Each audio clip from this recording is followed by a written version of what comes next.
Yo, what up, everybody? Welcome to the show. Welcome to the podcast. Welcome. Thank you for tuning into Channel 11. Good Yeah, morning, Billy. this How is you doing? this is our channel 11. This is our, and we're doing a new time now. We have like the new morning. This is like our morning show. We are the morning show of Yeah, the skating world. Well, it depends on where you are in the world, but if you're in the States, this is the morning show. it's like the Breakfast Club. Should we come up with, then we should have came up with a different name for it then. Channel 11's fine. We're good. We're good Yeah, with that. How's everyone doing cool. today, though, Billy? How you doing this morning? Yeah, doing good. Happy to get the day going. Nice. It's 9 a.m. over here in California. Stoked to talk to you and interested in this new Channel 11. Recently, we've been doing these Channel 11s where we just discuss topics about certain points in rollerblading. Last time we did a flat versus anti. That got a lot of attention, and people were talking a lot about that as that's a heated debate in rollerblading. And yeah, now we're going to do the do's and don'ts of skating. Disclaimer off the bat. These are just opinions, and there's no rules, as we've talked many times about in blading. But there's some do's and some don'ts that we think we have our opinions on. So we'll be talking about that today. Yeah, I'm excited for this one, too. Quickly, before we begin, I want to give a quick shout out to we on Patreon. We asked for suggestions of topics of Channel 11s. We have some ideas for ourselves, but we obviously want to hear what all you think about it as well. So shout out to Nathan Bentley for this topic idea. He came up with this. We have a lot of great topic ideas that people shout out in the Patreon. So just quickly shout out to Nathan Bentley for this one, which we're going to have a lot of fun with. Do you want to hit him with a spiel real fast, Billy? Yes, I'm hitting with the spiel real fast. If you don't already, please follow us. You may have heard this 1,000 times, but if you don't, please follow us on all of our social media platforms. We have a Facebook. Please give us a like. You can go to our YouTube, hit the subscribe button and the notification bell. So when we have a live episode, you get notified. Leaving a comment and sharing our episodes really helps with the algorithm. So if you could do that, it's really great.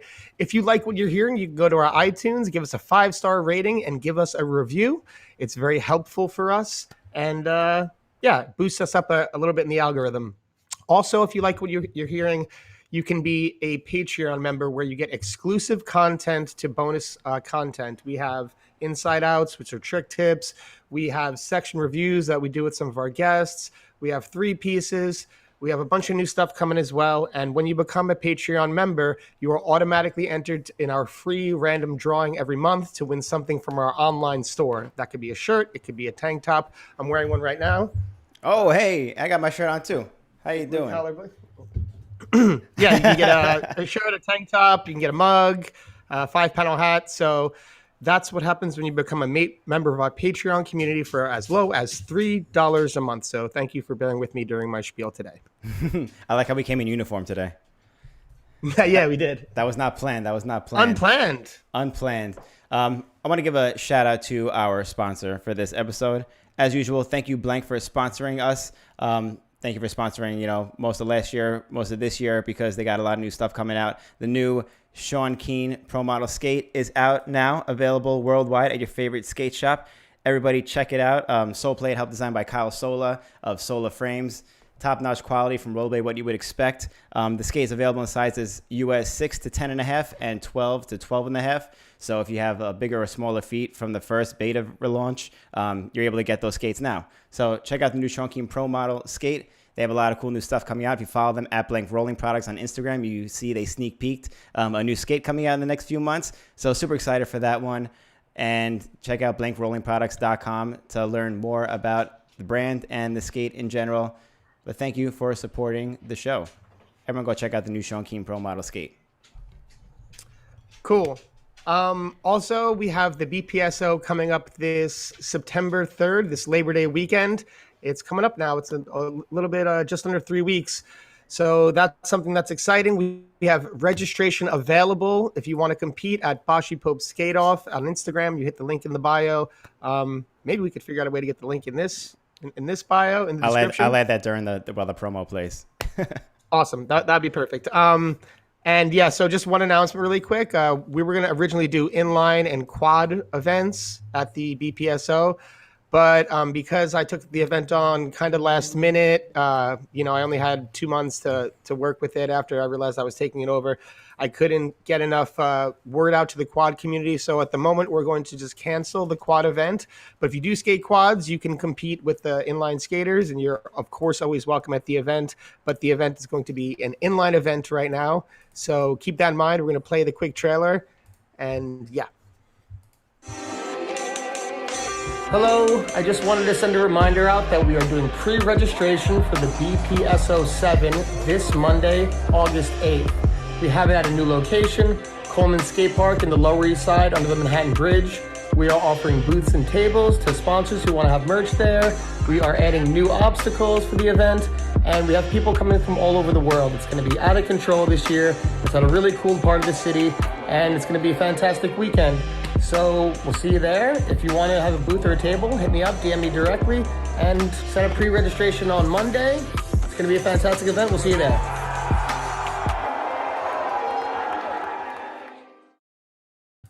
Shout out Butter TV for the promo too. Definitely. Huge shout out Butter TV. And we just had him on, so check out his latest podcast. That was a really good one, especially for my filmer guys out there. A lot of good information in that. But yeah, stuff like that. By the way, if you want a table, hit me up quick because they're running out fast. I think we only have like 1 or 2 spots left. But yeah, it's going to be a fantastic event. Got the whole Mesmer team coming into town. Sean Kelso coming, Colin Kelso, Michael Weitzman is flying over. Oh, really? Sick. Yeah, he was one of the first guys who pre-registered, so it's starting to build up. Yeah, we're going to start like announcing people who are coming out this week, and just been a busy week, so it's going to be really exciting. Nice. I can't wait for that. I didn't realize it was already so soon, but I'm ready to go. Can't wait for that. It's gonna be fun. I'm excited for something new and like kind of like fresh for the BPSO too. So it's gonna be a lot of fun. Yeah, I'm pumped. I really like that part of the city too. It's it's just around a lot of cool stuff. Lower East Side, right by the water. It's nice. Yeah, good views and everything. So we'll see you all then, hopefully. Before we get started on our topic, real fast, just want to also shout out real fast. Check out the Jump Street online store. Like Billy said before, we have a lot of cool new stuff in the store that we added recently. We've got a few new shirts. If you're looking for a tank top, a 5-panel hat, a snapback hat, a mug, something like that. It's a good way to support the podcast, help us going, and show some love. We have a lot of like cool new merch up there for you guys. Hope you're excited about it. So check it out, jumpstreetpodcast.com/store. We ship worldwide. So definitely check it out. We're wearing our uniforms today. So as you can see. But let's get going with this topic. We have the Channel 11, the do's and don'ts of skating. So like we mentioned before, this is our opinions. So, take this with a grain of salt if you want. This is just our thoughts. This will probably be a great topic for the old school skaters because this is kind of like there were like quote rules back then, so a lot of us grew up on this stuff. But it also could be interesting for a lot of the new skaters as well because they might not know about this or might bring new ideas to their head about how they can approach tricks. Like Billy said before, there are no rules in skating. You do whatever the hell you want. But these are just the, quote, do's and don'ts of skating by our opinions. So I'm also going to put a little poll, real quick, Billy, post a little poll for each topic that we put. Whether you agree or disagree, it can be fun to see for the live chat what you guys think about what we talk about as well.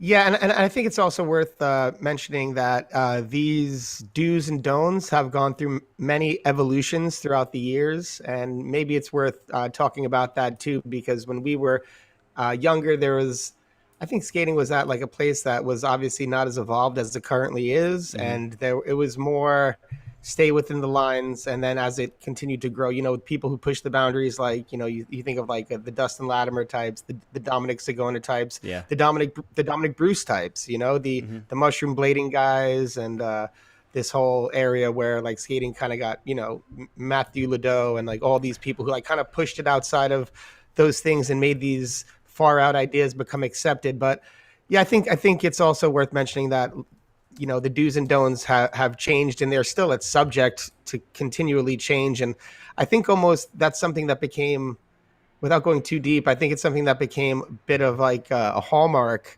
of like you take something that's not cool and then you make like something that's a don't and then you make it a do. It has been happening a lot in the past few years. It's cool to see that. Yeah, so it's like it's almost like how can you make this a do? But yeah, it's fun to think about. So yeah, it definitely is. I hope we had a lot of fun with this episode. Without further ado, do you want to go for the first one, Billy? Or you want me to do the first one? No, I prefer you. Okay, prefer me. So My first one I'm going to go with off the bat is doing porn stars that don't look like sidewalks. So now this is one, whether you call it a star grind, P star, whatever you want to reference it as, porn stars not looking like sidewalks. Sidewalk is its own trick. I should have had like a visual reference for this one. Sidewalk is its own trick. Not that many people do that in the first place anyway. Invented by Mr. John Julio, the president himself. I'm curious, actually, on a side note, if sidewalks do make a comeback in the future. That would be interesting to see. Sidewalk is pretty much like a porn star, but you're grinding on your shin instead of like the groove foot in the back. But it's easy when you're starting out to not be able to really get in that back groove foot a lot, and it kind of like wiggles around. I've personally seen that a lot more now because I'm skating with a lot more people now who are beginners, and it's such an easy thing to mess up, but it's also an easy thing to correct over time, where your sole foot is locked on perfectly, the back foot is not really in between the second and third groove or in the boot groove like it should be, and it kind of either goes too far on top of the ledge or the rail, and you kind of slide on like your cuff, your liner, your shin, something like that. It's something that it's such an easy fix, and in a lot of cases, it's a matter of like where you put your shoulders to lean for that back foot, and it's just something that I've been seeing lately, and I had to put this on this list. I don't know what you want to say about that one, Billy. Okay, so a few things to go into about that. One, I just want to say, just completely on the side, just referring to sidewalks. When I first got into skating and sidewalks were happening, I thought it was like the coolest thing. I don't know, like I know it became like the opposite over the years, but I just remember being like, wow, that's really cool. I don't know. I thought like Ali sidewalks were like the coolest looking things. Remember Nick Potter's sidewalks? Yeah, like there was some like really sidewalks were cool. so sick. They were nuts. Like, yeah. So when I was young, I thought those were really cool. So I think that can definitely become a do again if someone figures that out. Exactly. But yeah, I know what you mean. So there's the way of doing, and this is, by the way, I think we're kind of crossing into the territory of getting a bit strict. But I think that that's what it's about. We're having fun. But it's something worth saying. Yeah. So yeah. When you do that trick, a star grind, a P star, a porn star, whatever you want to call it, we have some, I don't know who made these names. So I came into this, we got to talk to these people, but, yeah, it should be between the second and third. And you know what, that's hard because I see like a lot of the times, even in like, you know, my older, it's still to this day, if like I do like a TTP and I don't throw it on right, like, you know, you're not there, and it's like, you have to get it right. But yeah, like, you know, you could drag on the cuff, you could drag on the boot, the pants. And it's like a completely different thing when you're in the second and third groove, because you actually like feel that sliding in that part too.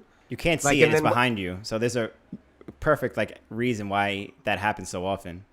Yeah. But yeah, no, I think it's something you should aim for, like, you know, and like that's in my, I think I would have to like agree that that's a bit of a don't, you know, but of course, like I think a lot of the times when you're learning these tricks, like that's a natural thing that happens, and it's something good to push for, to strive for, to like always like work on your tricks, you know, like once you like land a trick doesn't necessarily mean it could take like, you know, years to get it to how you want it to be. Yeah. So I think that yeah, that's a good thing. I feel like that's a natural thing that happens. Like when you try that porn star, that's just natural. You do that, but it's much different, and it's a much different experience when you get that second and third groove there. Yeah. You feel like you're in the zone, like you're locked in. I feel like I want to do like an inside out now for our Patreon on how to do this trick. Because I have a lot of tips for people. It's more easy to explain in person, but maybe we'll do that in the future. But on the topic of porn stars looking like sidewalks, according to our live chat, 85% agree with us and 15% don't agree that porn stars should not look like sidewalks. So thank you for voting in our live chat. This is going to be fun to do one for each of these topics. Is there anything else you want to say on the topic, Billy, or you want to hit up with the next one? Yeah, we could move on to the next one. Okay.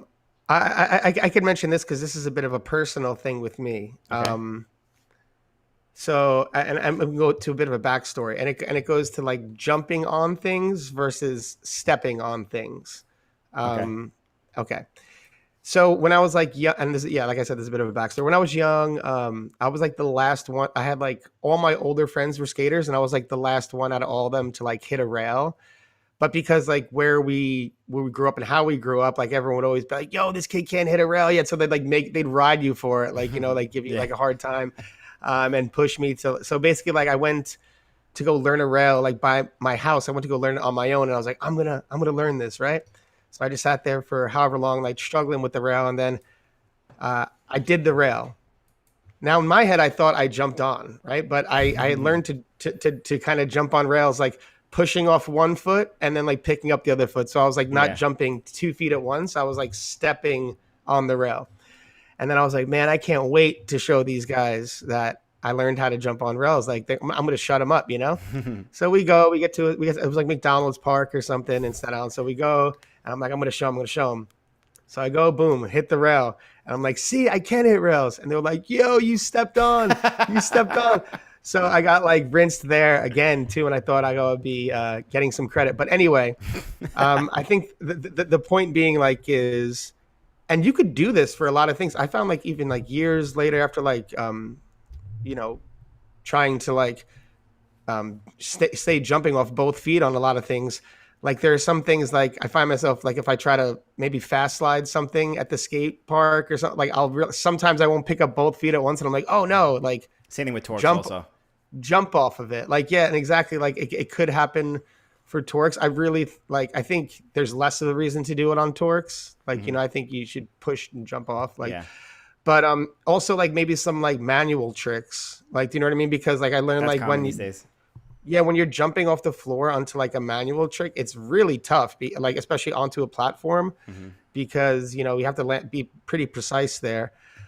So I think I don't know. I think there is some maybe room for it to be okay, and I think if there's some intention behind it, it could be okay. But this is like definitely um, an older don't, like where it's just like like I said, I got rinsed for going. I had to like relearn like okay, jump, like learn how to jump on things with 2 feet, and that became like burned in my head from this experience that I had when I was young, right? I never heard that. That's funny. No, yeah, it was funny. It was like Dave Park and these guys. I Like, feel like it's something you don't want to talk about too often too. I feel like you might be a little traumatized with that experience. no, it wasn't like a huge trauma, but it was definitely just something that was a memory that like okay, that's don't forget that because the approval of like my friend groups at the time was like, and it was pretty important in like the skate when I was trying to be a skater around. Yeah, of course, of course. Mm. I will agree with you on that too. Stepping on it happens a lot for beginners. It's how you learn tricks. It's how you teach tricks. Usually, you step on one foot like a Mizu, the sole foot on, put the back foot on. Afterwards, boom, you get a Mizu. You get more comfortable with it. You start jumping on.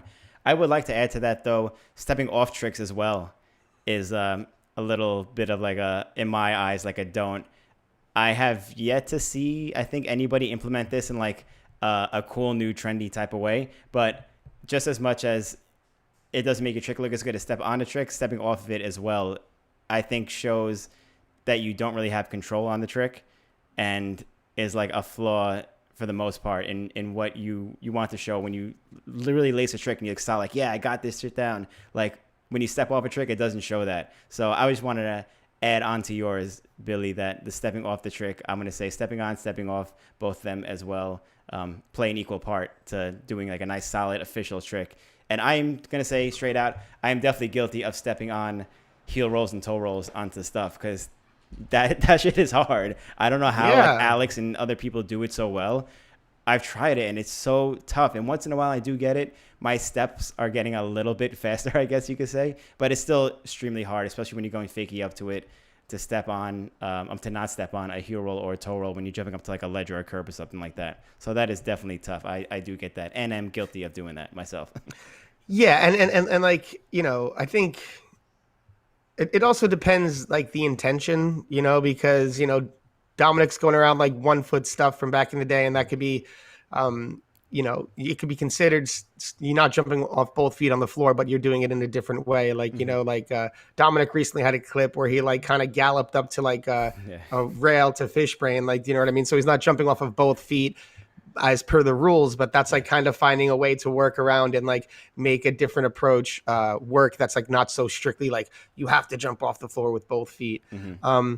The stepping off thing, I honestly don't see that as much as the stepping on thing because I feel like that's just harder to do, and it's just like you gotta like put down like but I feel like yeah, it definitely still happens. I'm saying the step off. I see it more like, I mean, we've definitely done this before too, where we're trying to film something, we step off the trick, but we like know we're like, oh, that was cool, but I stepped off it. I got to clean that up, the landing. Or like maybe you'll play somebody in a game of skate and they're like, they get the trick by like the skin of their teeth, like, and they step off it. And sometimes people count it, sometimes people don't count it. In my eyes, I wouldn't count it. Like I wouldn't, if I stepped off a trick, I'd be like, nah, that doesn't really count. But you are right. It's not as common as the stepping on part. It's just like little select instances where I see that. And I feel like most people clean it up afterwards, but I do see that in like games of skate and stuff like that where people step off just trying to barely get by doing a trick. So Yeah, it's a weird one, eh? Like because like even sometimes in like some like legit clips, you can see it happening like yeah. here and there, like, and you're just like, wow, like it's bro. I I put out something. It must have been I don't know how long ago, but I like it was skating in New York a little while ago, and I like fast slid this rail like across and down. And there's like a little launch to it, and it wasn't like an obvious step on, but like I noticed, and I was just like, oh, that's a step on there. And Are yeah, you calling man, like yourself out on a trick that's gonna come out in a future video? no, it's in like Instagram. Oh, okay, From okay. I don't know, you can find it, but it's just like an Instagram trick, like Okay, okay. But yeah. It could still happen. Like, you can still see like the best guys, like not saying I'm one of the best guys, but I still see some of the guys in the Well, you videos who are are, like some of but the better guys like doing it. You know what I mean? But yeah, yeah. no, I agree with you on that. But according to our live chat poll, I said stepping on tricks okay. 81% said no, 19% said yes. So as of now, we're doing pretty good, Billy. We don't have the people hating us yet for any of our opinions or thoughts. All right, we'll wait till the comments though. Don't give it time. I'll give it time. What's next? Okay, I'll jump into the next one then. So we did the stepping on. I am going to do getting boot down on your groove tricks. Now, this, I am mainly talking about royales and farfignugens. I don't think I've really seen this on many other tricks. I don't know if it's any at all possible to do on many other tricks, but doing like a royale and kind of like not having your boot all the way down, you're kind of a lot on your frame. Same thing with farfignugens too. It's easy to like emphasize it and kind of just, if you're going too fast, like you might not get your boot down, and it's at that point it's technically a front side. I don't know if people would agree with me or not on that one. I think the skate matters too for that. There are certain skates where they have really large sole plates, and I think it kind of makes you learn in, I'm not going to say wrong way, but like it doesn't help learning these specific tricks. Because if you have a really big sole plate, your foot isn't really going to be leaned over as much as you would with a smaller sole plate. So you could be boot down, but it's kind of looking like straight up like that, which in my opinion doesn't really look too good, or it's easy for people to call you out on not really going boot down on a royale or a farfignugen. And like I said, at that point, if you don't get boot down, it's technically not a royale or farfignugen. You're doing a front side. It's just a wonky looking front side. Okay, so a couple of things. Okay, go for it. So to my understanding, like back in like the first video I ever saw, and royales were becoming a new trick. It was just starting to get invented. It was like Dave Kalash in Omaha, and he was doing. They were called shifty royales, right? Yes. So the idea of the shifty royale at that time, and if there's any OGs on here that think I'm wrong, this is my understanding. Correct me, but this is what my understanding was.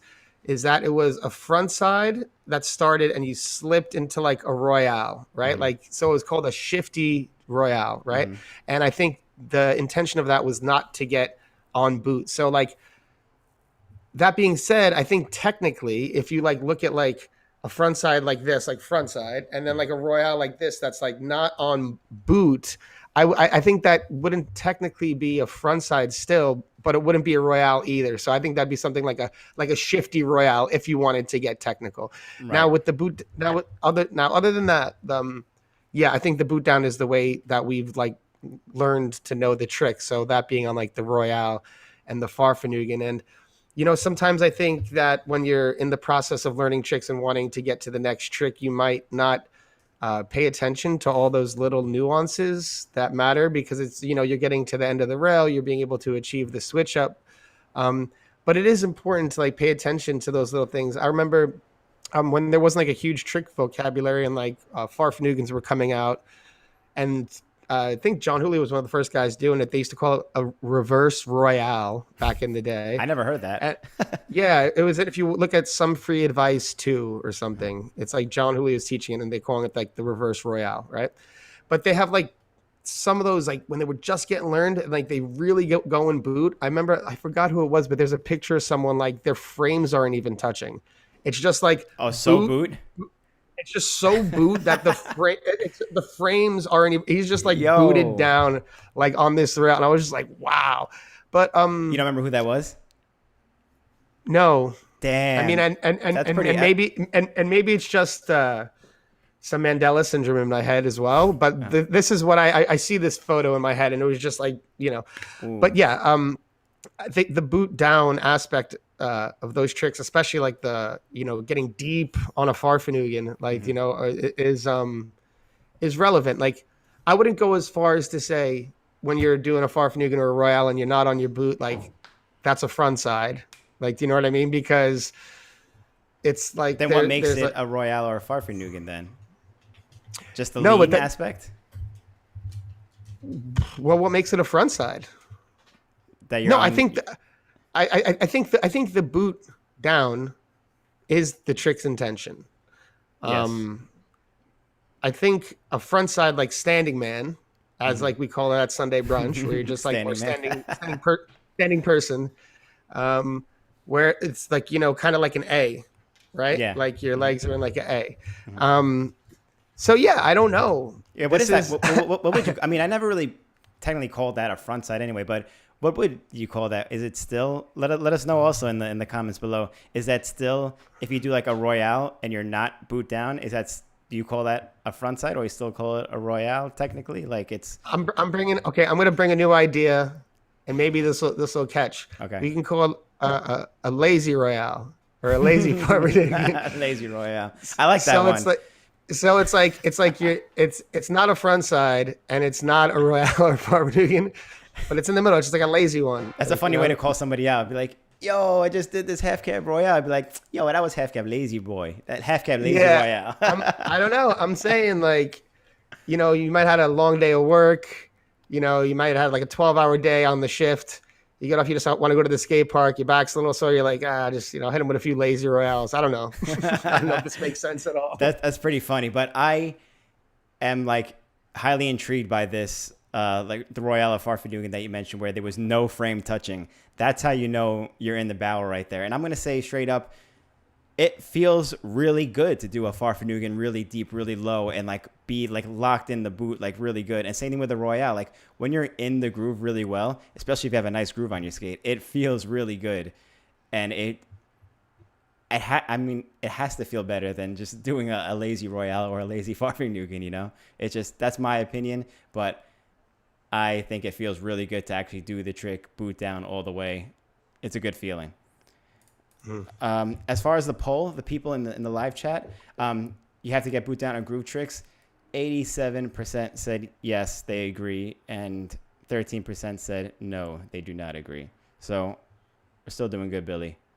Okay, hanging in there. We gotta wait for the comments still. So yeah, people like the lazy Royale, by the way.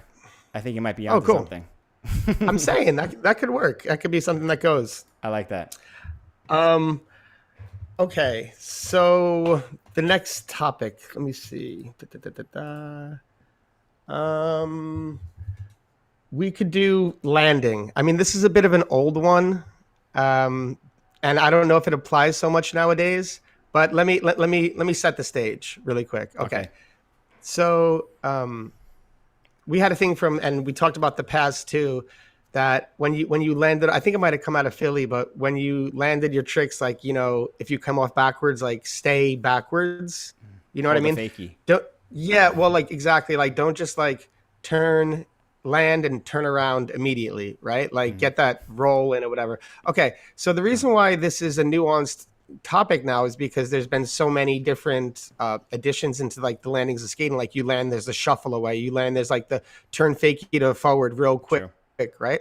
This isn't talking about those things because those still display a very controlled landing, which is what I think the fakie displays. I think the fakie would be if you come off fakie to stay fakie, or if you come off forward to stay forward for a little bit. That would be kind of like maybe like the the bottom like the basic thing to try to strive for, like Mm-hmm. in terms of your control. There's levels above that, like that you can do, like as we just discussed with the shuffle out or the turn fakie, like the quick turnarounds. But like I think that just like is like the first level of like showing control on a trick. That being said, I know we've gave several disclaimers already, but I have so many tricks like this, like so many tricks where I land and I turn around immediately. And I'm like, no, like, you know what I mean? And like, I try not to do it, but it still happens sometimes. And you know, it could happen on like sometimes maybe bigger tricks that you don't want to do again. You're like, oh, if I land it, whatever. And I think you don't have to be too strict on those kind of more scary tricks where there's risk of injury, or like, you know, like even though those tricks look great when you like land them controlled and stuff like that, I think it just adds so much more to the trick. Um, I'll see like a really great trick, and then like someone lands fake, and then they just like hop off of it real quick without even like letting it marinate for a second. Mm-hmm. Just I don't know, like I like that, just like the whole, like Dominic talked about, on like the whole package of the trick, like the approach, the trick itself, and then like the control exit. So this might be a bit more strict, and we might lose some people here, but this is something that like I feel I just like to see. And like when I end up doing it too, and like I'm like, ooh, that feels nice. Like, you know, I get to just like continue with my thing. Should I? I'm trying to put this in the chat as a poll. Should I just put controlled landing? Is that what I should call it? How do you want me to word this? Um, Because you first mentioned by holding the fakie, but then yeah, you. I guess controlled landing. I mean, Okay. I'm in a hold. No, right? Hold fakie. Hold fakie is Okay. cool because Okay. like because it's in the nuanced. Everyone who's watching live understands that it's in that nuanced term where it's not excluding those other things. Like, you know what I mean? It's that includes that. So the stay fakie would include those shuffles out, those fakie to forwards, those even if you land the trick and like you run away from the trick. Like, have you seen a lot of that? Like where people just skate really fast away from the trick? Yeah, yeah. Yeah, They run away. yeah. When I started skating with Sean and Colin Kelso, this was the first thing I've heard them argue about. As anybody who has a sibling might know, there might be some disputes between brothers or sisters or whichever it is. But I remember filming for like Be Unique or something like that, and it was the same as forward too, though. You have to hold the forward as well. I guess in general it is a controlled landing, but I think Sean did like a forward 7 over a rail and then came off a curb and turned fakie, and like Colin didn't like it or something like that, and he's like, no, you have to stay forward afterwards. And then Colin obviously has the epic 900 on that stair set and underestimated where he held the fakie, and other people might have done 900s on stair sets also, but no one has held the fakie like that. And that was like his, I don't know what you would call it, claim to fame for that trick. I don't know what you want to call it, but Well, I don't know if anyone else had done it before then. I don't know fakie or either, not. but yeah, I don't think so. that's what made that trick so special, at least to Colin himself. I think like part of that was the control and holding the fakie. Anybody can just huck everything and just spin like a motherfucker and just land and just be like, okay, that was cool, and like stumble away, whatever. But like the control of 900 and a stair set, holding the fakie, like it shows a lot in your skating. And obviously Colin's somebody who has a lot of control, and no matter what he does, so that would make perfect sense. But the control is key, I think, too. I agree with you on this. I was just thinking now that I was wondering where the stay fakie thing came from originally, and then, like what like was the thought process that led to it. And I think, as we were talking about, I think it did come from Philly because they had some very like strict rules at that time, like always grab your tricks, no negatives in Philly, skate flat, stay fakie, all these things. Mm-hmm. But now that I'm thinking about it, maybe it derived somewhere from like that trying those 900 on the stairs, like, because I feel like the natural thing to do when you try that kind of trick and then you land forward, like you land fake, your body's going with the momentum. So you'd want to just land and turn around. Yeah. And then maybe I could see those guys going hard and push on those ideas. So, maybe we'll get Colin back on the podcast and we'll talk about this. And I'm curious if my theory is correct on that. I agree with you on this too. You started kind of drifting into like just mainly holding control in a landing, which I will also agree on, but we'll lay that for a different topic another day. But according to the live chat poll, holding the fakie, 73% of the chat agrees, 27% disagree. So, okay, so that's our biggest margin at the moment, which is what I was expecting that. I was anticipating that. I thought it was going to be like 50-50 maybe, but that's pretty good. Thank you all for agreeing with Billy on that one. I'm going to go on to the next point, which would be, which one should I do? I'm going to do coming off on the lava side. And we asked this question on our Instagram, and a lot of people also have mentioned this as well. So that's why I made it a point to make sure we talk about this. I'm glad we're talking about this because I don't agree with it. So really? Okay. Well, yes. Okay. So this is mainly for rails because you can't really come off lava on a ledge if you're doing a grind. But rails, obviously, for anyone who doesn't know this, lava is in reference to coming off on the far side when you're doing a near side trick. So if you're doing like a lefty top soul, you come off on the right side of the rail, or if you're doing like a soul grind lefty, also come on the right side of the rail. It's still, I would say it still counts if you do something coming off on the lava side. It's kind of like the holding the fakie on the landing. Like it shows control in the trick. It shows that you know what you're really doing. You really know what you wanted in that trick. And to me, that makes all the difference in everything. What are your thoughts on that one? Yeah. Okay. So this lava thing, I gotta be honest, like I didn't even like hear, like I must have, I don't know, not paid it, but I didn't even hear about this until like just a few years ago. Mm-hmm. So this wasn't like a point of topic. Me too. We never thought about this back in the day, I don't think. Yeah. And so I don't know if like, but I think there was like a natural thing to like, if you do a trick, one way to come up on one side of the rail, like if you're staying like top side, stay top side and don't go far side, whatever. But I honestly, I think it limits like what you can do in a trick. Like I think there are, first of all, some spots that call for it. Like, do you know what I mean? Like if like the rail is on one side and there's a thing to hop over on the other side, like, you know, like this a spot. So I really think it's about, again, it comes down to like intention. You know what I mean? So if like your intention on like, you might land fakie on a trick and instead of wanting to stay fakie, you're like, oh, I'll just, you know, do the shuffle to heel to forward again or something like that. But that's like, it adds to the trick. And I think the same for like the lava thing. Like I think on some tricks, it might make more sense to come. Okay, for example, like if I saw like a true spin near side alley porn star on a rail done by Frankie, and he was so buried in it that he was like top side, far side, and came off on the other side. That's awesome.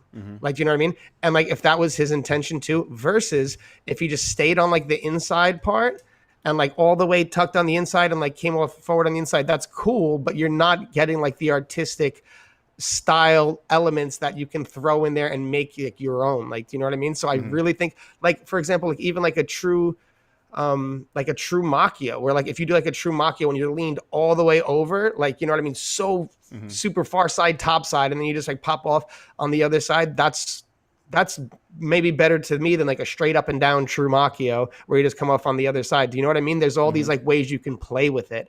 So the lava thing that I've been hearing lately, I'm not on the same.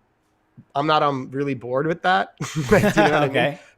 Personally, but because I think that, and it kind of goes back to what we were talking about with like flat and anti, like having the ability to like put your own sauce on the trick. I do think it comes down to intention. Like if you're trying to do it one way and like it's slop or whatever, then that's fine. And I think maybe generally as a rule of thumb, it's okay, but also no, I don't really agree with it. I think you made a point about it being, it depends on the person who does it. Obviously, someone like Frankie does have a ton of control in all his tricks, and whether he means to do it or not, it's still gonna look sick regardless. You know, I think when I talk about it, my point is more just showing the control on it. And that's one of the ways of showing the control, because you can make a trick look good by coming off the far side. If you are really deep on like a top side or a near side trick, to lean over and kind of like emphasize the style, I guess, if you want to call it like that. I probably have done alley-oop machios like that, how you're talking about, like leaning over, especially if you like rocket it out a little bit, like bowing out that grab foot. I think that's a cool way to make it look good. But in a general sense, I'm still going to stick with my point and say that coming off on the lava side is generally not the right way to do the trick that you intend to do. Unless you're adding a spice to it. Again, I really just like one of my personal favorite tricks of my own true machios is like on the forearm ledges in Spain, and like it's like the double ledges in Spain. Yeah. I go up, I do a true machio, and I jump off on the other over the rail on the other side. Yeah, you jump over the other one too, kind of. Yeah, don't you? Yeah. Yeah. No, I jump over the rail onto the other side. Yeah. So that's kind of like one of my favorite tricks, like true machio wise of myself. Like that's my favorite true machio that I've ever done, and it's like a lava trick. So like why? Like why would it be that way? And you know what I mean? So that's what I'm saying. Like putting like the strict rules on it. Like being like, I think it really calls for the person, the intention, how it's done. And I think when you put the rules on it, it could have the potential to take style away from skating. I think it works for near side sole tricks. I think it doesn't work for top side tricks. I'm going to specify that because if you do like a top side and then come off far side, because I think that's what makes more sense. Because you are right. A lot of near side tricks look good if you come off on the far side, on the lava side. But if you do a top side trick and you just land on the lava side, you're not really top side, because I always think about it like this. If you were doing that on the ledge, you wouldn't have done the trick. You know what I mean? If you do a top side on a rail, come off far side, if that was ledge, you wouldn't be doing the trick. So, but but it's not a ledge is the point, and you're adapting to the spot, and then you're trying to show the spot for as best as it can be, and it's not a ledge. So for you to be like, oh, if it was a ledge, but it's not a ledge. It's more like far side than it's top a rail. Side at that point. Do you know what I mean? Like if you're skating a ledge, you have to stay within the rule set of the ledge. That's the ledge. Like, and when the rail, you have more room to like kind of play around. So I think I agree with what you're saying a bit with like the ollie, like a true fish. Like, do you know what I mean? On like a rail, like it's coming off on the top side. And I agree. I think I agree with what you're saying. I have to think about it more. The near side, like, you know what I mean? Like, I think it's better to come off on the like lava side when you're doing like near side tricks, like, or you could play with that more and make it look cooler. Like I don't think it matters as much on like also front torques or something like that, or like back slides, like, you know what I mean? Like I don't think that it matters as much. I don't know. It's more of a soul trick thing, I think. Top sides, I understand. Yes. I get that. On the top side, it's called the top side. Yes. You should stay on the top side. So even for the name's sake, and maybe I'm contradicting myself with like the no rules, but yeah, I think that's, I don't know.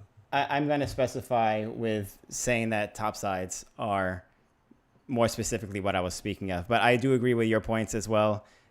The true machio coming off on the lava side is really cool looking.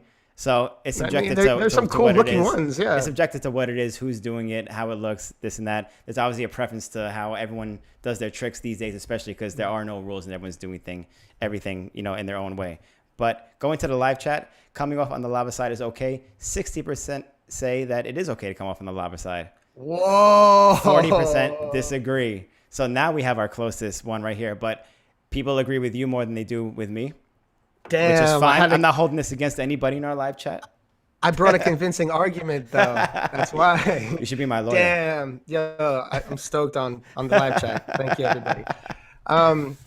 Okay, cool. So that was your topic, right? Yes. Okay, so this one it might switch back to hate, but I actually think that there's room on this one. Okay. So actually, Tom talked about this. Tom Moise, shout out Tom Moise. Check out his podcast about. Shout out Tom in the live chat right now. Oh, sweet. So about the top mistrial, right? Okay, so there's like the touching top mistrial, and then the separated one, right? So okay.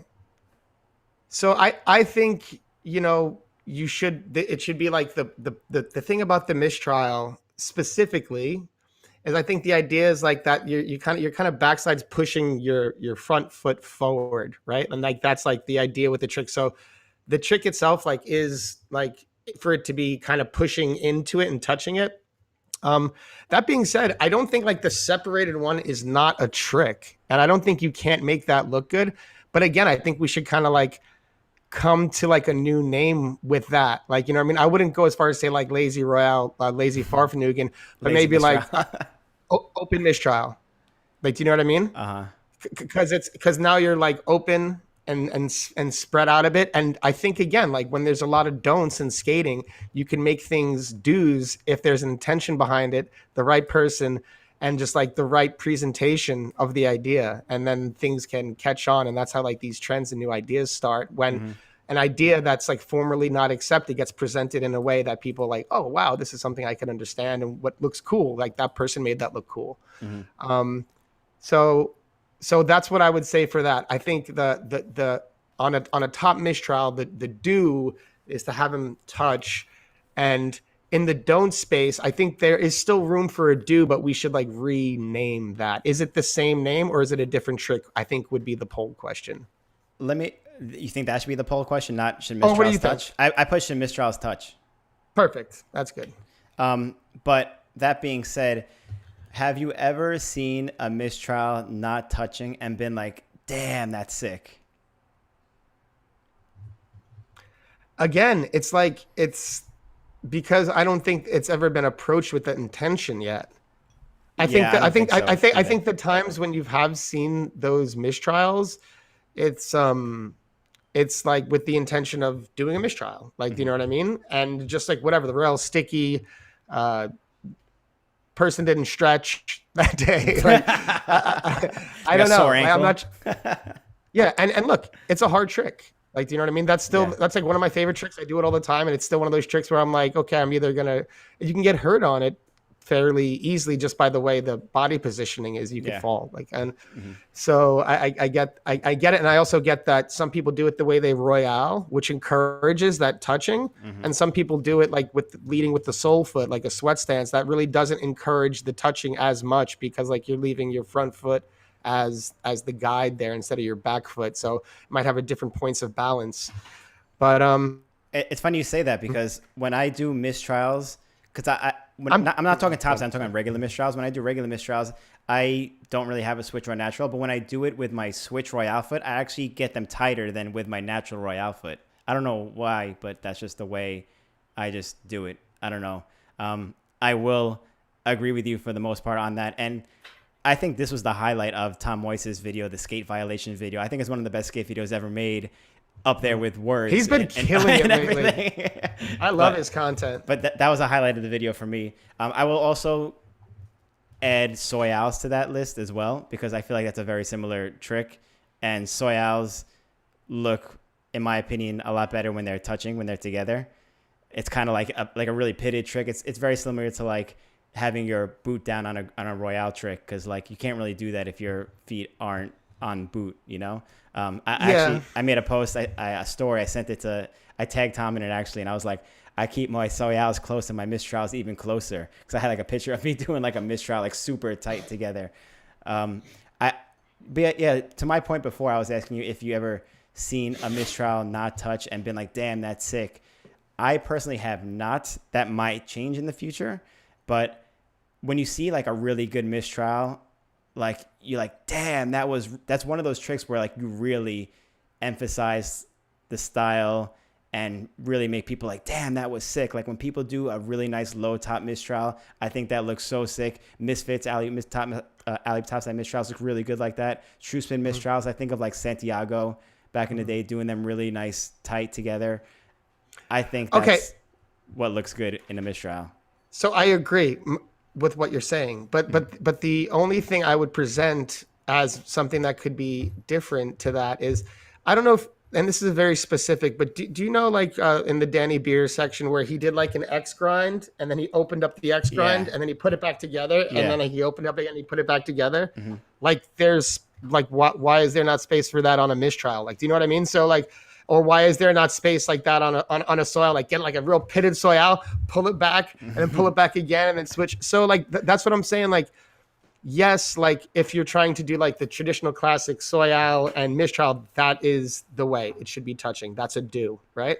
But the don't space, I think, is still space to explore. Like as we're seeing like a lot of exploration now in skating and in that don't area. But yes, I will say, even though this is my topic, I brought it up as a do, but I just wanted to be my own devil's advocate on the don'ts as well, because I do think there is that space. I am throwing it out there right now. If somebody has a no touch mistrial out there that looks good or is special in any type of way, please let us know. I would love to see that. I am like completely open to seeing somebody freaking it or like doing something Billy, like you said, pulling it in and out, stuff like that. I would love to see that. According to our poll, mistrials should touch. 93% agree, 7% disagree. I think this is the steepest agreement we've had so far. So either that or Tom Weiss has like a gun to everyone's head in the live chat. Best consensus thus yet. Yeah. I like that one. I'm going to do one saying rolling topsides on ledges is a no. And this, obviously, we learned growing up skating, me and you, Billy, like in the 90s, like you have to lock the topsides. It has to get boot down. I think it was also easier for people back in the day to do this because sole spaces were so small and frames were so tall that you had to get really low to actually get topside. You know, a sole space was like 1, maybe 2 fingers wide. So you have to get really low. And that probably just stuck with us over the years. It's people do like switch ups sometimes and kind of like roll into them and stuff like that. Sometimes it works, but I think for the most part, if you're just like riding out a trick, it has to be like topside unless you're doing like a training wheel or something like that. But the way like a lot of ledges are in skate parks now too, it kind of like lets you learn wrong. Or people who build boxes where the PVC coping is like straight up on top and then they're just straight up on top of the wood, you know, and then it's kind of like a rail at that point and it makes you learn topsides the wrong way. I think that's bad for learning technique and topsides because when you go to a ledge, you take it the same way and you're like, wait a minute, I can't do it. I keep eating shit. I keep slipping out. So yeah. I think topsides on ledges has to be like locked on and good to go. I feel like if you're learning a topside, learn it on a ledge first, then take it to a rail because you will learn a more proper technique on how to get boot down, make sure your foot is locked than if you do it on a rail. Okay. Yeah. So this is like a topic with like a pretty big gray area and we can get into that. But I think there's also some very black and white parts of it as well. Yeah, I think like you said, without, trying to make a huge comparison between the two, but I guess I'm going to that, if you're growing up, maybe the first few years skating at coping and then you go and versus someone who's been like skating on street for the first few years, skating ledges and stuff like that, there's going to be like a different understanding of like the topsides fundamentally. So yeah, I think if it's just like skating a straight ledge or whatever, well, if you're learning or this and that, whatever, but then there's like the just completed trick rolling on topsides. I think it's pretty universal that that's not good to do on a ledge, but we have kind of started in this new area of exploration, which is cool. Like this area where you can kind of go from one trick to rolling to grinding. Like, Bobby had like had one that like, I love that too. I wouldn't have like really probably accepted in the past, like to be perfectly honest, because of just how my mind was in skating at this like really strict time. But he did this like fakie 360 alley mono roll up this like bank and he's just grabbing it the whole time. And then as he's rolling up, right when he gets to the top of it, he just drops it to alley fish grind, And I was like, wow, that was awesome. Like, so like, how do you parse that out from one another? Like, you know what I mean? It's like, cause there was like a rolling step before the top side, right? But it's part of the trick. So again, like I think if you're just skating a ledge, like I'm going up, jump, grind the ledge, top side, rolling is no good. If there, now it's like a lot more nuance. You could do heel roll, fakie 3, mono roll, and then just keep holding it and slip and drop it into a grind, things like that. I don't know. I think those things are kind of cool. Yeah, I don't know. What do you think? yeah, you mentioned Bobby's trick, and that's exactly what I was thinking of too. Like rolling into like a dark side top side trick, which is pretty much what he did. I think that's okay. That's part of the trick. That's like what it is. Yeah, yeah. As long as you eventually drop that foot down and lock top side, it counts. You know, even if There you needs to be slide a foot, like a little bit. There Yeah. needs to be a there needs to be a drop moment. Yes, exactly. If you don't drop there it, needs to be a then drop. it's suspect. But I love the way Bobby does it. I do those. I do the same thing as well. I've done them in the past too. So if that is wrong in someone's eyes, I'm guilty of that as well. But as long as you drop that top side, in my opinion, it's still good. It still counts. But as far as just like going for a straight trick, like a fish brain is a big exaggeration of it, because I don't know how you could not lock a fish brain and survive it, but it would pretty much be a monorail at that point. But that's what I'm talking about. If you just do like a straight trick and you're rolling, you're not locked at any point, I think that's like improper technique of doing a top side. I wouldn't technically count that as a top side trick. I would just say learn the flexibility. Just get that foot down a little bit and you're good to go. That's it. Yeah. Yeah. Anything else to add to that? No, I think I agree with you on this one. Yes, we Yeah. agree. Yeah, we agree. According to the live chat, we have a new winner. Rolling topsides on ledges, not okay. 93% agree, 7% disagree. It's tied for the last one, too. It's Mistrial's tied. touching. Yeah. So those are two strong points right there. Thank you all for agreeing with us. I like that we're on the same page. Nice. Personally, those are like kind of my main do's and don'ts, because I was thinking I don't like to have many do's and don'ts. You know, so those are mine. Okay. But I think you have a few more that we could discuss if you have them handy. I have a few more. I will do one of them because this is more of a personal thing, and I'm very curious to see what other people think about this as well. Because I've seen people mention like not grabbing their one-footed tricks, Machios, fish brains, torques, backslides, etc.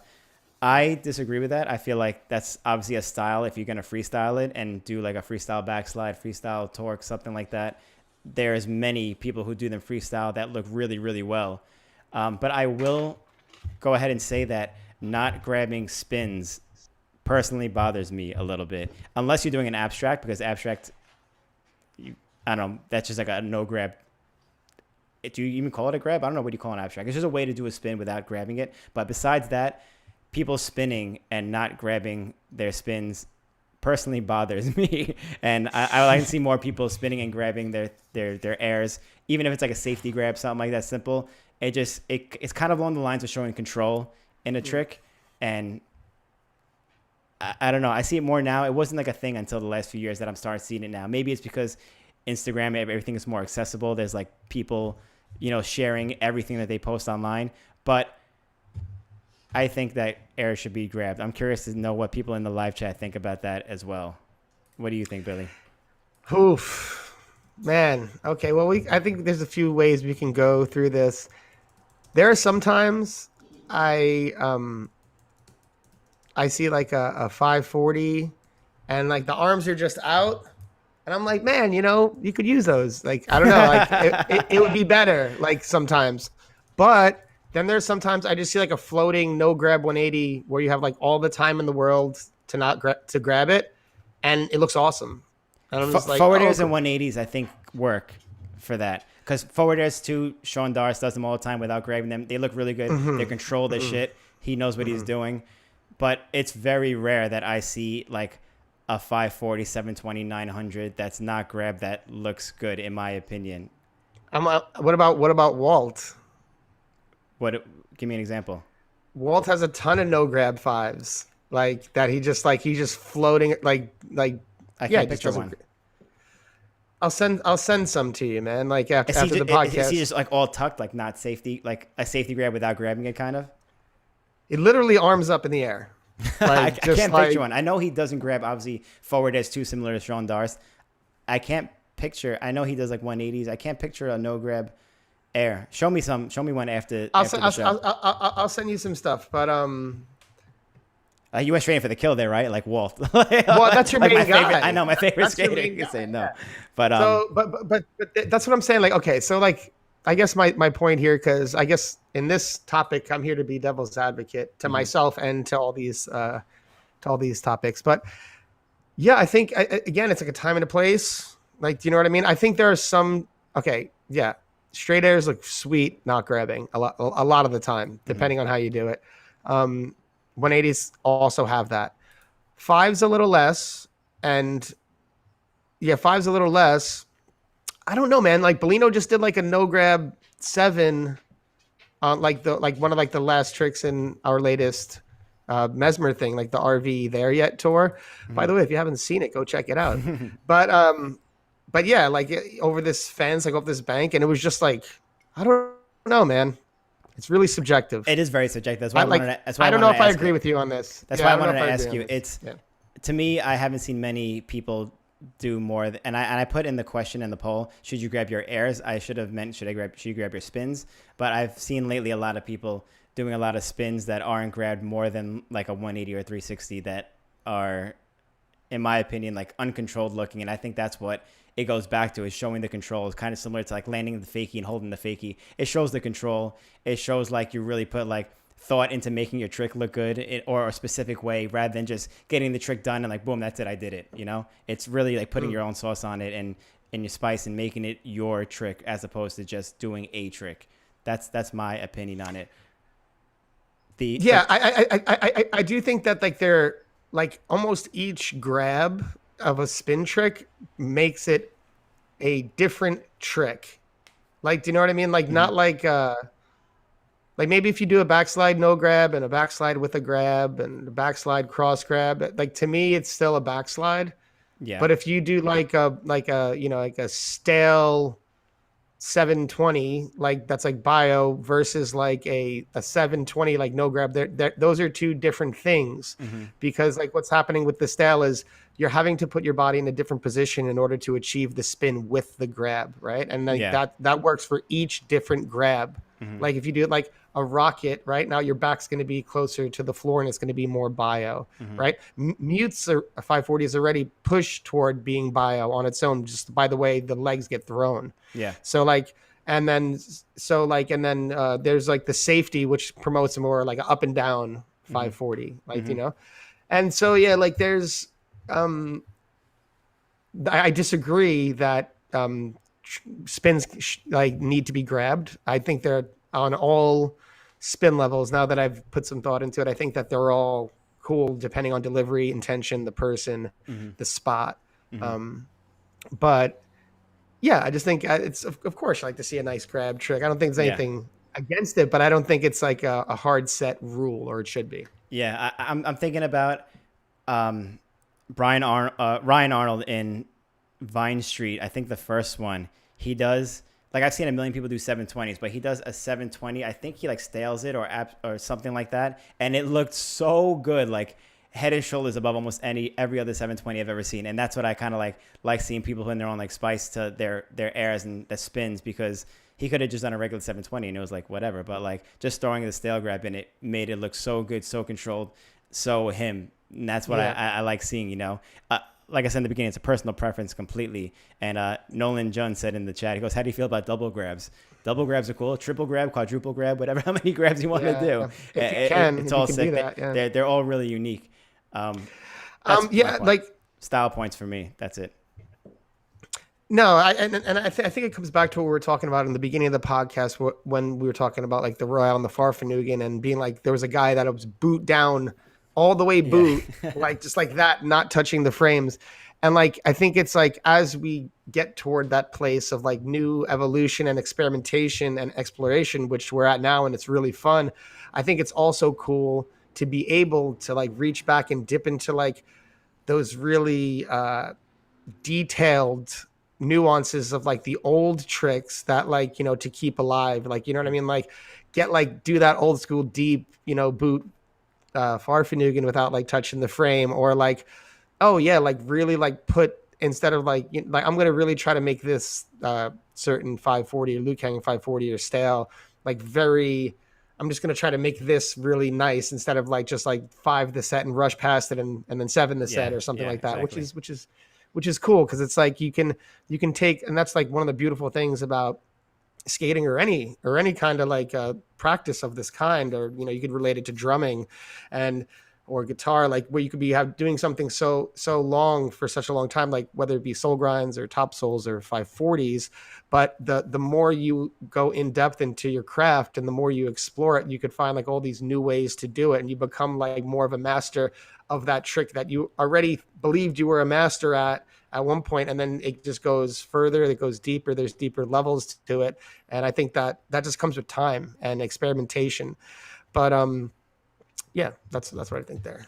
I do want to say you had a story before with your stepping on tricks. I want to share a quick story of mine, a personal opinion of mine, because I have a clip in one of the Truth videos. I don't remember which one it is, but remember U-Haul in Philly, the yellow rails at the loading dock, whatever. I have a clip of me doing alley top acid on the rail, 360 out, and then I fakie 7 onto like off the end of the loading dock, and I hate that clip so much because I didn't grab my fakie 7, and I believe I also come forward afterwards as well. So I remember like looking back on that and hating that as recently as like a month after I put the video out, and that always bothered me. And that is like, to me, my personally most cringeworthy clip that I ever had. All I just wanted to do was like grab a little safety grab in the middle of that, and I would have enjoyed that clip so much more. But to the chat, this is a close one as well. Should you grab your airs? 45% agree, 55% disagree. So that's almost a 50-50 margin right there. That's pretty close. You know what's cool? And I'm not trying to, but the two that's been closest been on my side. Your side, I know. I don't know anything about skating, guys. I don't know what I'm doing here. No. I just think, honestly, I'm good at arguing both sides of the point, because like I'm like, you know, skating's like, I have a ton of no grab tricks and no grab spins, and I'm trying to defend my own stuff, and lava tricks. I'm trying to defend my own stuff too. Like, yeah, no, I get that completely. And everyone has their own thoughts. There are no, like we said, there are no rules to skating or anything like that. These are simply our opinions, and whether people agree with it or don't agree with it, that's completely fine. We're all still friends. We're all still doing this. We're all still skating together. Yeah. But that was fun. That was awesome. I like seeing everyone's thoughts and opinions also on what they had of our topics.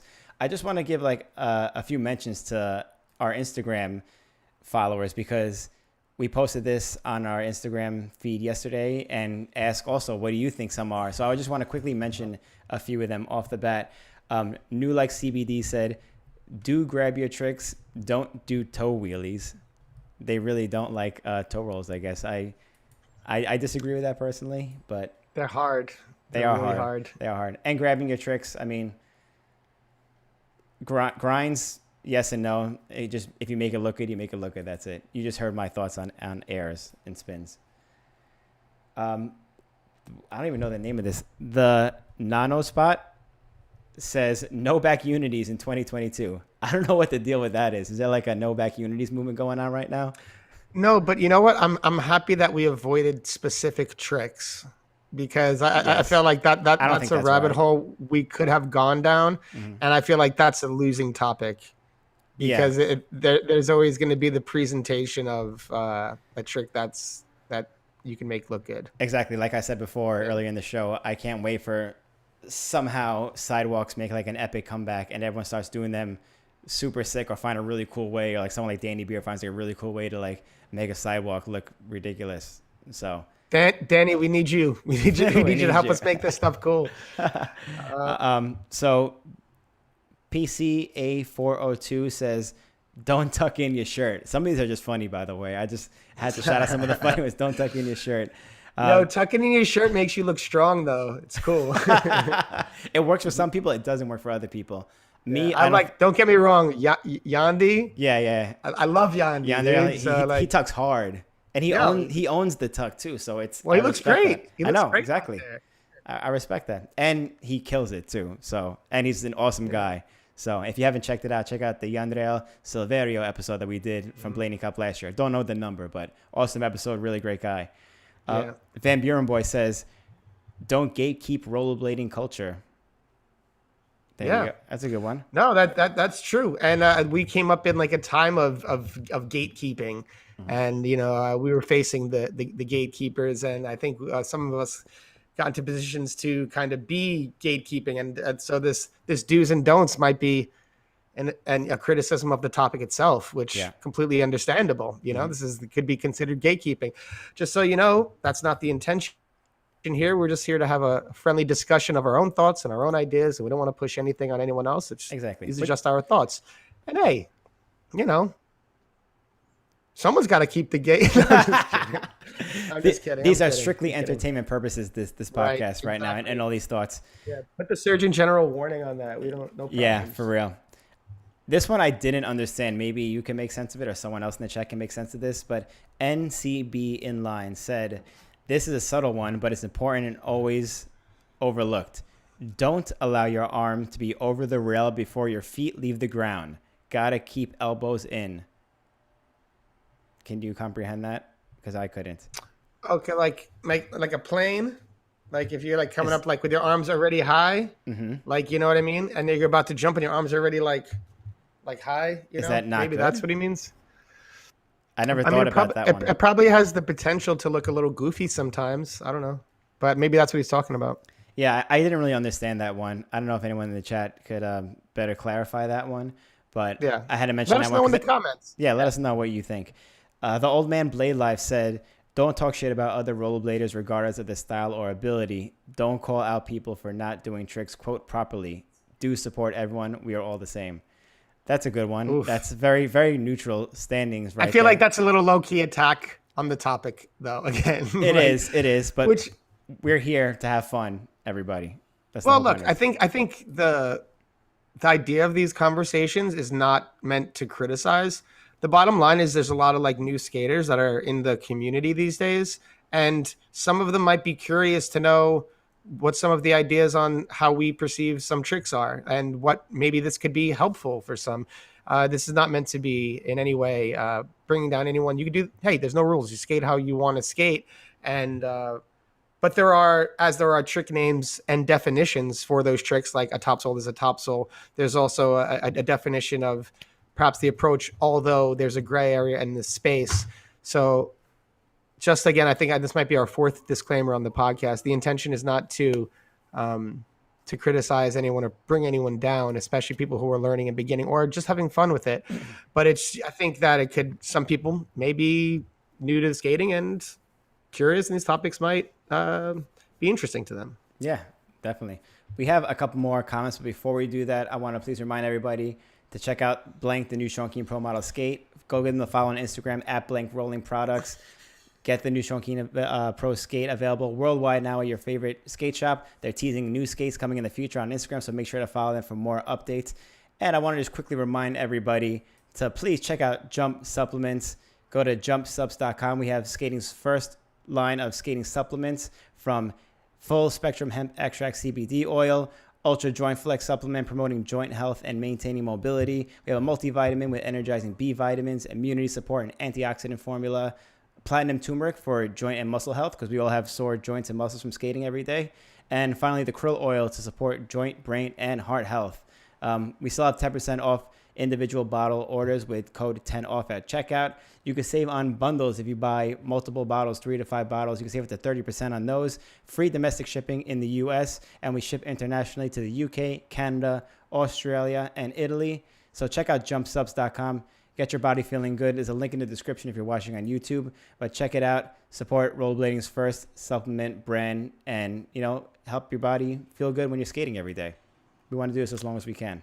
So I just wanted to shout that out real fast before we continue on. I have 2 more comments from Instagram. This one, there's a lot of points in here. Some I agree with, some I don't agree with. We'll see what you think. Keith Esinkula says, "Do raise your arm above your shoulders when grinding. Don't keep your knees close together when approaching obstacles. Don't wear shorts with shin guards. Don't saturate social networks with middle-aged beginners clips. Don't think about harder tricks until you can do the basics with style. Damn, I woke up in a bad mood today." I had to shout that one out. I was about to say, at least he said it, so we didn't have to say it for him. Yeah, no, that was a funny one. I do agree with don't think about harder tricks until you get the basic ones down. I'm a firm believer in that one too. And that goes to anything outside of skating as well. If you're starting anything out, learn the basics first before you move on. I think there was an era of skating where people didn't do that, and then it showed in their control and style throughout the tricks they were doing, or they were getting hurt more. So I agree with that. A lot of the other ones I either don't understand or don't agree with. But I don't know. Anything to say about that one, Billy? No. Okay. I don't agree with most of it. Yeah. I think he's probably a great guy though. But I mean, like he had a vent. He woke up in a bad mood today. He said it. Yeah. Keepers had a vent. He had a lot of funny points there, so I had to mention that one.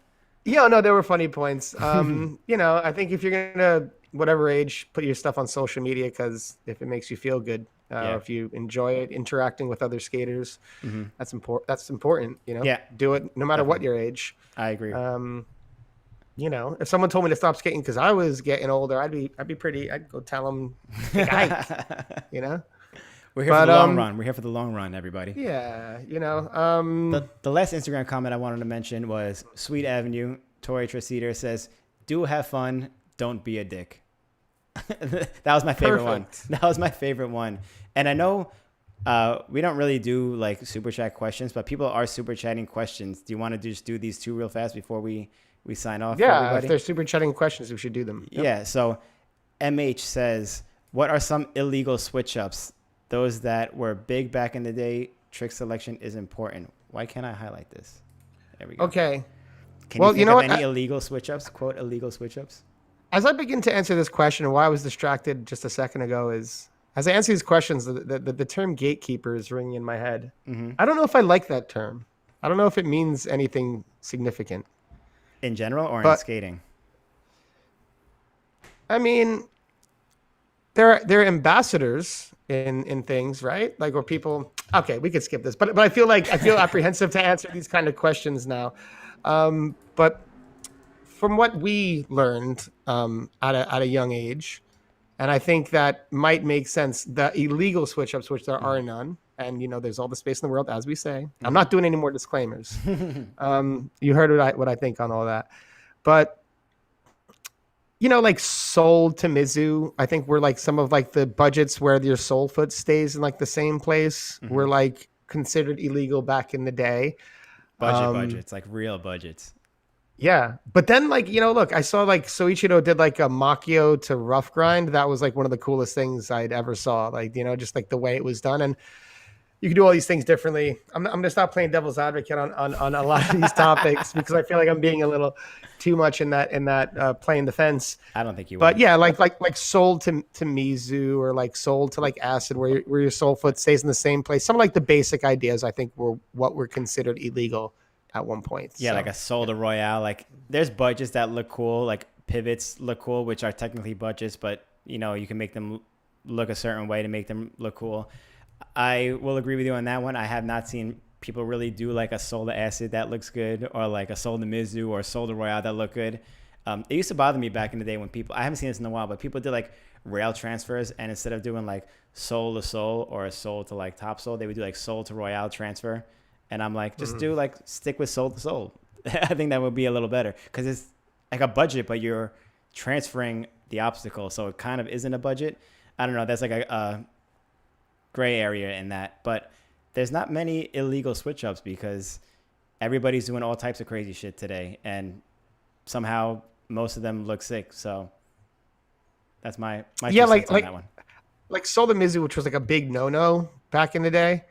I could see someone like doing like a boom fakie Sol, like pick up the foot, like grab Makio, like and stand tall, and then just drop low on a Mizu, and then like spin off, like just because it would be changing body positions on the grind. Yeah. Like I think there's things like that. Do you remember VG14 Louis Zamora section? There's a bench transfer. Doesn't he do Sol to Mizu 540 out? Yeah, yeah, that was crazy and questionable, I guess, but he made it look really good. Especially, I think it real. The 5 out looked so good from the Mizu, which you don't see a lot anyway. He took a completely illegal idea at a very strict time, and he made everyone accept it. That was not the time and to do that trick, everyone Louis, but you made it work. Nope. And everyone accepted it because it was Louis. It was just like Sol, Mizu, 5 out. It was perfect. It was executed properly. So, I mean, he could have done Makio to Sol and made it look good because it's Louis, Yeah, exactly. So Awesome. I think that applies to almost everything of all these topics. I do too. There's one more super chat question we're going to get to before we sign off here. Christopher asked, is there a trick? Oh, this is in like a violation thing, whatever. But is there a trick to getting more flexibility and confidence in ankle movements? This I found to be a big block in reference to progress. A little off topic, but I mean, I'm not like a health expert or anything like that about getting ankle movements and stuff, aside from just taking care of your joints and getting this ultra joint flex from jump supplements. But besides that, I mean, those are just the bare necessity. We all know that. But yeah. without being corny, I would just think stretching does the deal. I don't do yoga, but I know there's a ton of yoga movements that involve ankle mobility and stretching your ankle to get it a certain way. My girlfriend now, she's going through a really bad break in her leg and her ankle, and she's doing something very similar right now where she goes to physical therapy. They do a lot of ankle stretching and ankle exercises with like bands and stuff like that. I don't know how to get more specific into it, but there's a lot of stretching if you get those workout bands on like Amazon or eBay, whatever it is, and you stretch your ankle every day, you take care of your joints. Turmeric helps with that, reducing inflammation. Glucosamine helps with like your joint strength and stuff like that. So there are ways to strengthen it up. I don't know your exact problem specifically. I've never really worked on my ankles, but I have seen other people stretching them, taking supplements to help improve your joints. And I think a combination of those two will go a long way. Yeah, if I could just add to that, like, you started off kind of like joking, talking about the supplements. I mean, I think there's obviously truth to that. But a big part of it, and I think my wife would support me in what I'm saying here, is that a lot of it has to do with diet, right? So like Yes. a low inflammation diet, like I found, because I have the capacity to eat like, I like sweets, I like eating like big burgers and all these kind of like meals and stuff like that, like heavy bread things, heavy carb things. Like every now and then I like to go out and enjoy a few beers. Mm-hmm. And I found like when I'm eating like that and participating like that, and then when I'm not, when I'm like eating clean and healthy and things like that, the inflammation in my body is lower. My muscles are able to flex more. And so just like the diet and the supplements is actually relevant, and water intake and things like that, like all are relevant to like how your flexibility, how your muscles are going to respond. But then like the bands, like as Austin's talking about specifically for like the ankle, there are some like really good like ankle exercises that you could do for mobility that are like available online. Obviously yoga is a fantastic practice that like helps you like in all the ways with your bodies, and mobility that can be super valuable in skating as well. So we don't always, we're not perfect saints and angels. We don't always like do these things right, but when we do, we notice the difference. And I think it's that's something worth noting if that's something you're looking to do. I see a funny comment in the live chat right now from Buka. It says, I used to just stand on the side of my foot in the topside position while working. Imagine 8 hours a day standing on top. I feel like that's bad for you, if anything. But if it gets the flex and it worked for you, more power to you. Yeah, I don't know the name of this specific pose, but I could imagine like sitting on the floor, like in an L position with your back up and your legs out, and then you just like grab your feet and you pull them into like your groin area, and your legs kind of bow out. Yeah, that's a good way to like stretch the groin, like, and then you can move the ankles like this while you're like that, and it just like the mobility and the blood flow through the legs. That's like pretty helpful. Something I do like before I skate pretty frequently. Yeah, definitely. And Anuj Wagley made a good point in the live chat also. Says, don't rely on ankles. Bending your knees will get you boot down. If that's what you're trying to do, sure. But one thing affects the other. So your ankles might be hurting or like a weak point for you now, but take some of it with your knees and your hips too when you're doing your tricks. Maybe that might help also expand what you're able to do, on your skates. Yeah, listen to Anuj. Don't listen to me. Anuj is a doctor. I'm just here talking about what works for me. But yeah, this has been awesome. I had a lot of fun today. This is really great. I love having the interactions. I saw a lot of people in the comments that they loved it too with the interaction. So we're definitely going to do more of these as well in the future. If you have other Channel 11 topics you want to hear from us, let us know in the comments as well. Thank you to, Nathan Bentley, for giving us this idea for this topic today. And we definitely look forward to doing more in the future. Any final thoughts, Billy, before we sign off? Well, before we sign off, I just want to say shout out to our sponsor, Blank. But huge shout out to Blank. They've been super helpful with us and supporting the podcast, and it means the world to us. Also a huge anyone who's wanting to go to the BPSO, registration is now open. We're trying to make it as big as possible. What's the date on that?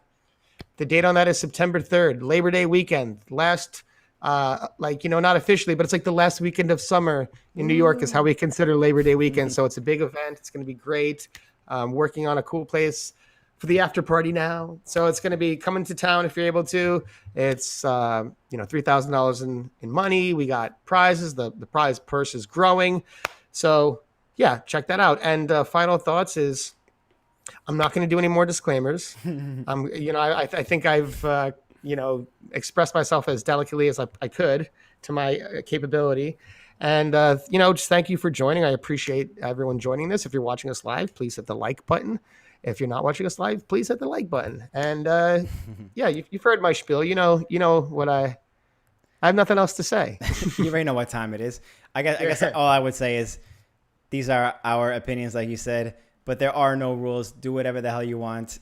If you want to do your mistrials 10 miles apart, go for them. If you want to not grab your spins, go for it. I don't care. You're still skating, still having fun. That's all what it's about. But rules are meant to be broken. Exactly. But thank you, everybody, for watching. And we'll see you. I mean, we have another podcast before then, but we'll see you hopefully at the BPSO as well. And we'll catch you on the next podcast. Later, everyone. Peace.